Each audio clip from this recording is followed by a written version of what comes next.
Padatanipun kula medal saking griya kul gangsal. Nggih ngeten menika nitih pit. Saking griya dumugi segara nggih kirang langkung setunggal jam. Nggih kinten-kinten 10 kilo.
Nika rine niku tesih empuk, Mbak.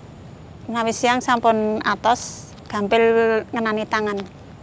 Tigang ngiket sak kuat kula mbeta. Mawi arit kalih tali kemawon, Mbak. Niki dipegak cepengi pucukipun, mangke dikekrek saking wite. Ingkang panjang kalih lebaripun 3 nyari. Menawi panen mendhet pandan niku kirang langkung 3 jam. Sakle niku pindah-pindah. Pados ingkang panjang niki wau. Dadine lami, Mbak.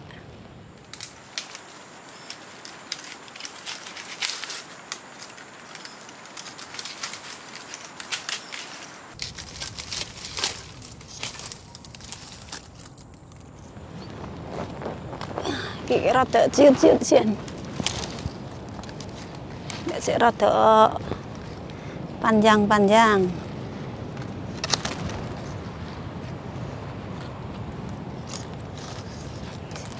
Isih ciut-ciut.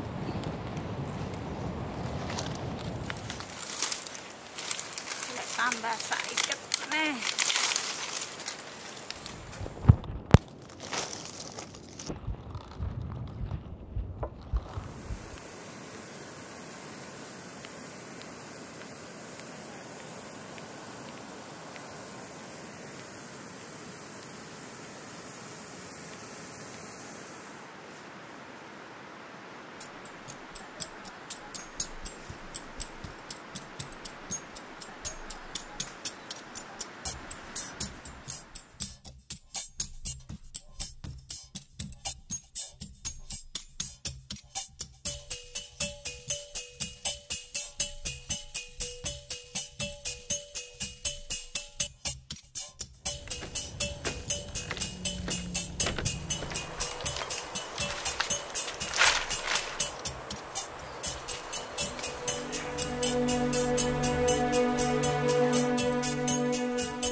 Ini adalah Dusun Soropadan, Caturharjo, Kecamatan Pandak, Kabupaten Bantul, Daerah Istimewa Yogyakarta, di mana mayoritas profesi warganya adalah perajin anyaman daun pandan laut. Memang belum ada data yang valid mengenai kapan para warga mulai beraktivitas dengan kerajinan. Rata-rata dari mereka mengungkapkan bahwa keahlian menganyam diperoleh dari orang tua ataupun kakek neneknya.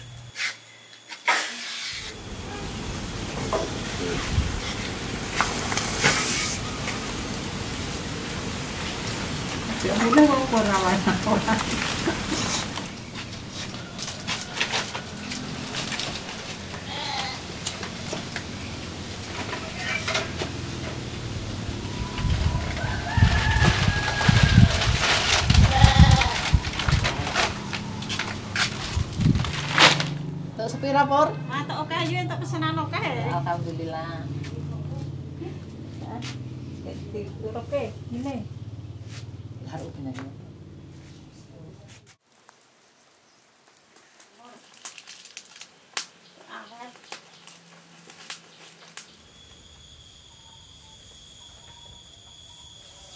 Ini adalah Mukinem. Perempuan paruh baya ini mulai beraktivitas dengan kerajinan anyaman sejak ia duduk di bangku sekolah dasar. Ia mengaku keterampilannya dalam menganyam diperoleh dari orang tuanya.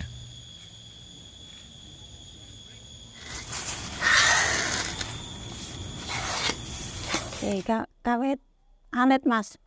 Pian bantu tiang sepuh. Nggih. Tentang nggih. Pados nyadong rezeki Mas. Nggih namung nek iki namung netke simbah-simbah niku mboten sah diajari pun saged nek turun-turun niku. Jadi pun kebiasaane napa niku ndelengake tiang sepuh niku pun saged.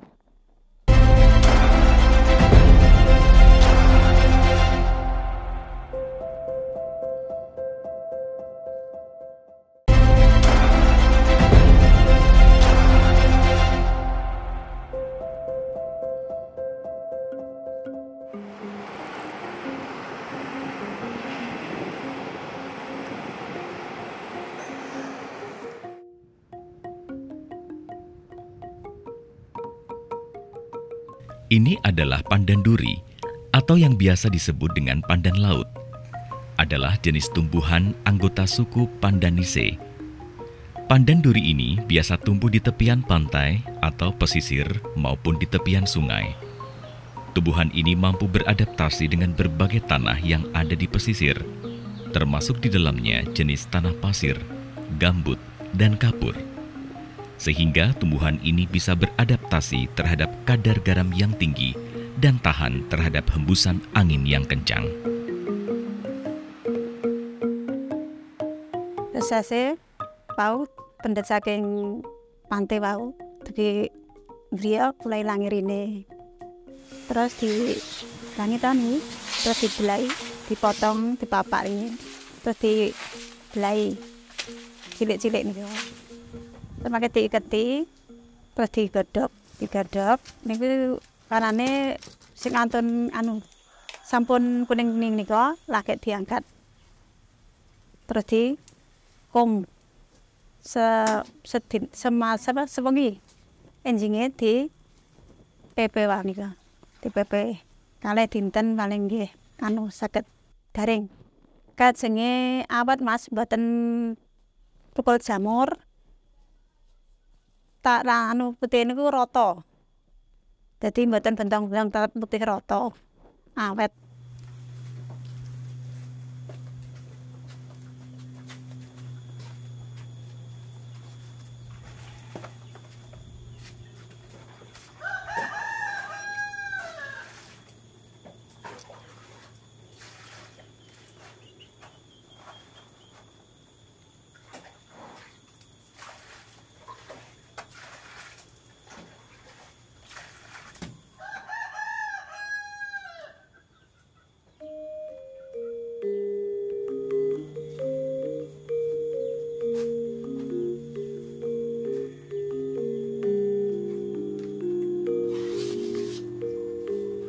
Menganyam adalah suatu kegiatan menyatukan sejumlah bahan.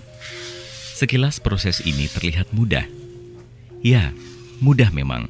Namun bagi mereka yang terbiasa, kerajinan anyaman daun pandan laut ini memiliki tekstur yang hampir sama dengan anyaman bambu. Menyelipkan satu persatu hingga tercipta beberapa motif.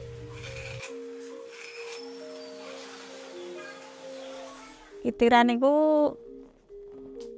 cara dene gambaran tiang gesang niku lho Mas.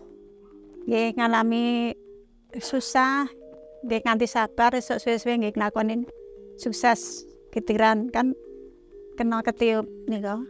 Kenal barat kan mudeng istilahnya gambaran tiang. Motif kepyor niku sajane niku nak tiang biyen nggih simbah-simbah golek pior-pior nah. Golek pior-pior ki tesih golek tukon beras. pior-pior motif kacang panjang.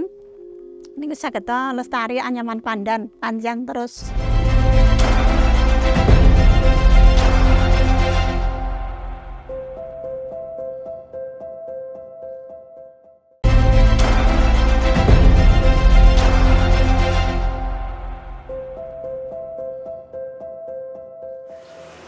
Tempatnya jahitannya Pak Desariman mana ya? Ini kemarin Oke. aku ambil dari Pak Desariman. Oke. Gimana? Bentar, aku cek dulu. Coba dicek yang di voxelnya. Aman. Oke. Aman? Bagus. Nah ini yang dari Budi Adi. Oke. Ya, ini sudah aku finishing. Narasi produknya juga sudah jadi, dicek dulu. Oke, storytellingnya. Oke. Kulitnya, ini aku kombinasi pakai kulit. Ini udah di finishing ya? Sudah. Size-nya udah dicek? Sudah aman. Broken test belum ya? Belum. Oke, yang ini hari ini bisa dikirim yang ini. Yang ini Oke. broken test dulu. Ya. Nanti aku selesaiin dulu ya. Ya. Menganyam itu adalah salah satu kerajinan tangan yang berbasis seni tradisi yang memang itu sudah kita punya dari zaman dulu ya, dari nenek moyang kita, dari leluhur kita yang diturunkan, yaitu teknis menganyam. Kalau nenek moyang kita berbahan dari daun ya, dari daun pandan, khususnya pandan laut.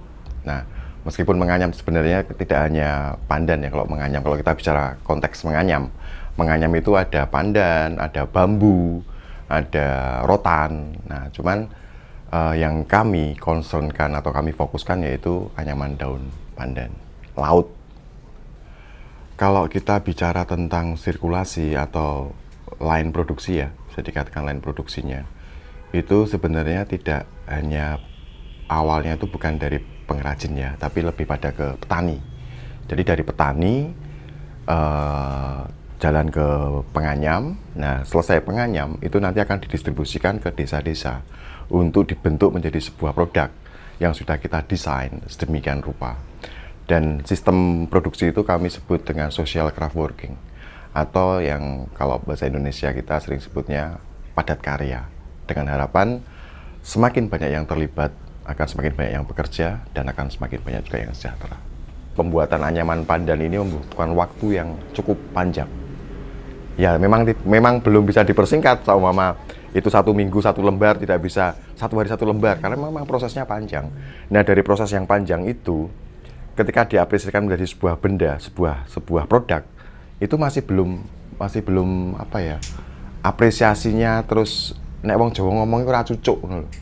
Jadi ndak cucuk. Makanya anak-anak muda juga mungkin berpikir, saya tidak menyalahkan anak-anak muda ya, karena itu kan pilihan ya, dimana akhirnya anyaman ini tidak dilirik karena tidak menghasilkan suatu upah yang cukup untuk hidup. Itu masalahnya. Belum tentang pasar, konsistensi pasar, atau belum ada pasar yang mempunyai harga yang cukup fair terhadap para pengrajin dan prosesnya, dan pasar ini konsisten, continue gitu. Nah, itu yang mengakibatkan kepunahan, menurut saya itu salah satunya.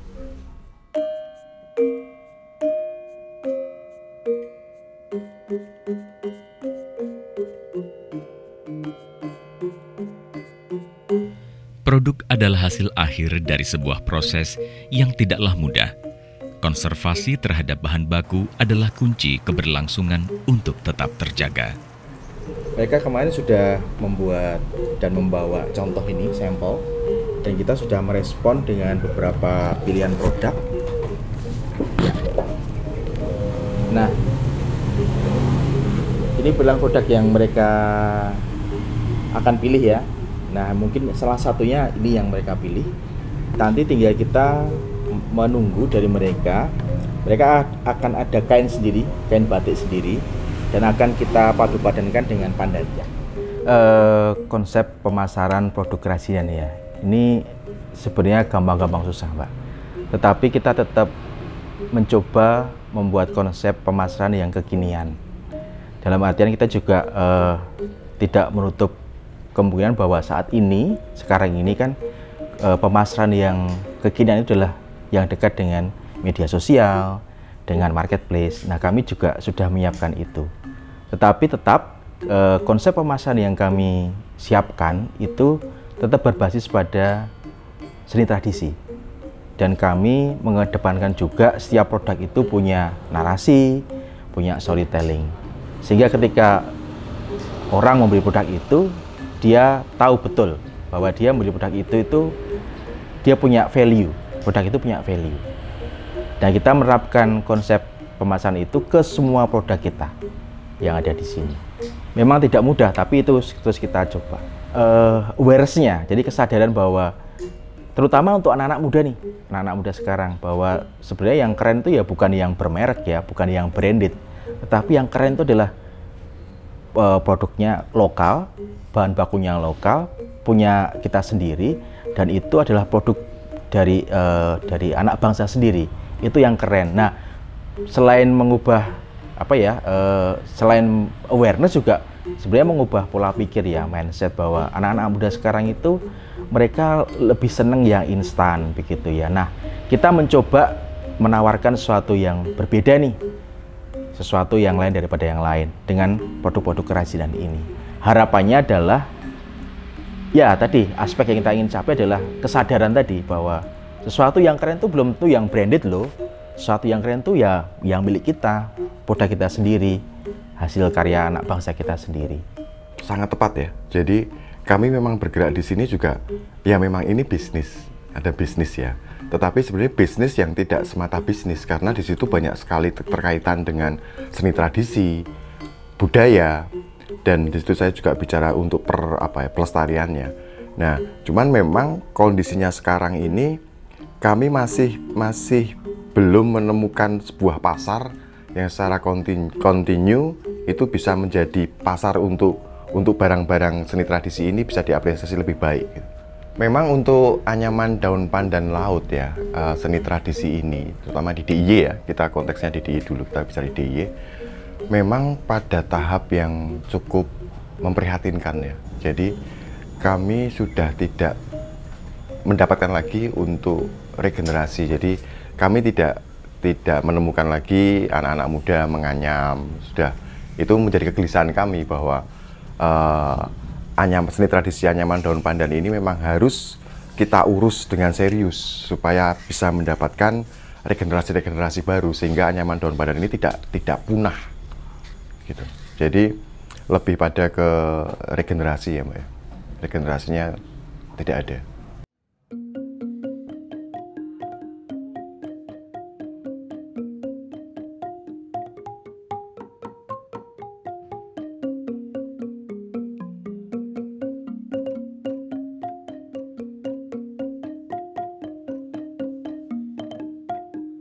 Untuk inovasi, kami selalu terus berinovasi ya untuk produk, karena memang tuntutan juga dari pasar ya, dari market. Tetapi kami tetap mengedepankan pada produk-produk serat alam, terutama untuk anyaman pandan misalnya. Nah, kita juga ada material lain nih selain anyaman pandan, misalnya eceng gondok, ada purun, ada mendong, itu semua serat alam. Nah, inovasi produk adalah juga kita memadupadankan material-material tadi dengan produk-produk dengan material lain, misalnya dengan kain batik, dengan kain lurik, atau mungkin juga dengan kulit, dengan logam bahkan. Jadi dengan memadupadankan material tadi, kita membuat inovasi produk baru. Kita punya semacam research and development untuk produk ini, sesuai dengan keinginan pasar. Yang pasar inginkan seperti apa. Misalnya kalau fashion nih, kalau mode tas gitu ya, kita juga akan melihat sekarang tuh yang lagi ngetren apa sih, mungkin warnanya, tone warna dan sebagainya. Kita juga akan melihat itu ya, dan coba kita kembangkan dengan kerajinan ini, dengan produk-produk ini. Kita padu-padankan dengan material-material tadi.